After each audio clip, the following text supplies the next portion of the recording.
بسم اللہ الرحمن الرحیم۔ اللہ کے نام سے شروع جو نہایت مہربان ہمیشہ رحم فرمانے والا ہے۔ والفجر، اس صبح کی قسم جس سے ظلمت شب چھٹ گئی، ولیال عشر، اور 10 مبارک راتوں کی قسم، والشفع والوتر، اور جفت کی قسم اور طاق کی قسم، واللیل اذا یسر، اور رات کی قسم جب گزر چلے، مراد ہر شب ہے یا بطور خاص شب مزدلفہ یا شب قدر۔ هل فی ذلک قسم لذی حجر، بے شک ان میں عقل مند کے لیے بڑی قسم ہے۔ الم تر کیف فعل ربک بعاد، کیا آپ نے نہیں دیکھا کہ آپ کے رب نے قوم عاد کے ساتھ کیسا سلوک کیا؟ ارم ذات العماد، جو اہل ارم تھے اور بڑے بڑے ستونوں کی طرح دراز قد اور اونچے محلات والے تھے۔ التي لم يخلق مثلها في البلاد، جن کا مثل دنیا کے ملکوں میں کوئی بھی پیدا نہیں کیا گیا۔ وثمود الذين جابوا الصخر بالواد، اور سمود کے ساتھ کیا سلوک ہوا جنہوں نے وادی قری میں چٹانوں کو کاٹ کر پتھروں سے سینکڑوں شہروں کو تعمیر کر ڈالا تھا۔ وفرعون ذی الاوتاد، اور فرعون کا کیا حشر ہوا جو بڑے لشکروں والا یا لوگوں کو میخوں سے سزا دینے والا تھا۔ الذین طغوا فی البلاد، یہ وہ لوگ تھے جنہوں نے اپنے اپنے ملکوں میں سرکشی کی تھی۔ فاکثروا فیہا الفساد، پھر ان میں بڑی فساد انگیزی کی تھی۔ فصب علیہم ربک سوط عذاب، تو آپ کے رب نے ان پر عذاب کا کوڑا برسایا۔ ان ربک لبالمرصاد، بے شک آپ کا رب سرکشوں اور نافرمانوں کی خوب طاق میں ہے۔ فَأَمَّا الْإِنسَانُ إِذَا مَا ابْتَلَاهُ رَبُّهُ فَأَكْرَمَهُ وَنَعَّمَهُ فَيَقُولُ رَبِّي أَكْرَمَنِ، مگر انسان ایسا ہے کہ جب اس کا رب اسے راحت و آسائش دے کر آزماتا ہے اور اسے عزت سے نوازتا ہے اور اسے نعمتیں بخشتا ہے تو وہ کہتا ہے میرے رب نے مجھ پر کرم فرمایا۔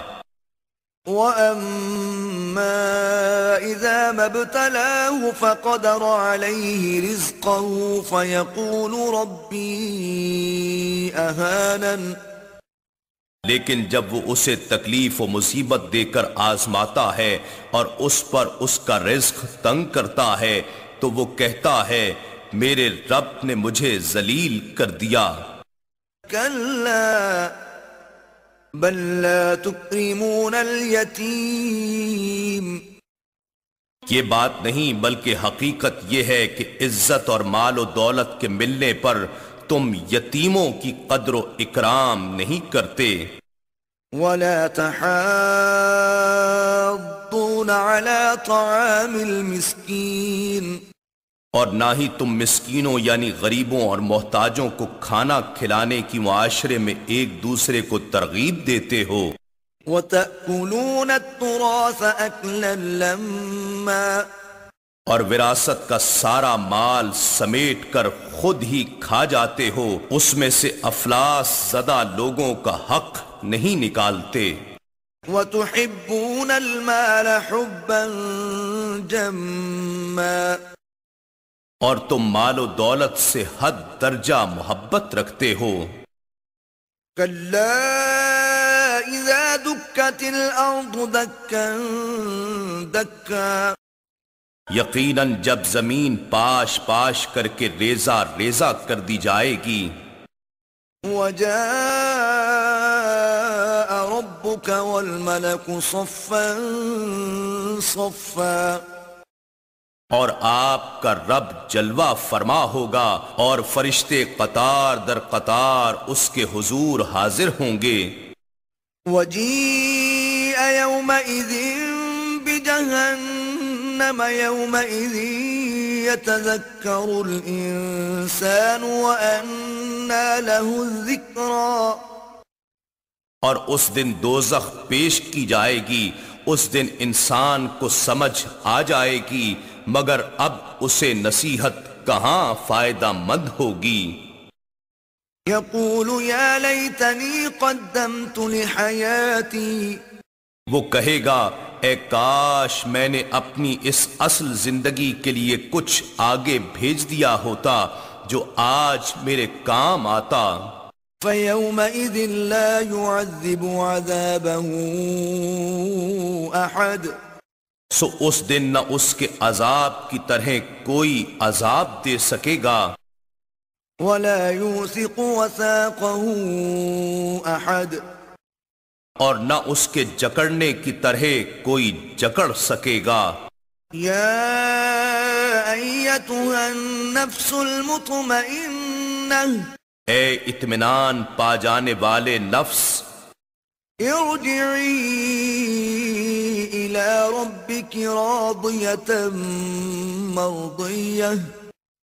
تو اپنے رب کی طرف اس حال میں لوٹا کہ تو اس کی رضا کا طالب بھی ہو اور اس کی رضا کا مطلوب بھی، گویا اس کی رضا تیری مطلوب ہو اور تیری رضا اس کی مطلوب. فادخلی فی عبادی. پس تو میرے کامل بندوں میں شامل ہو جا.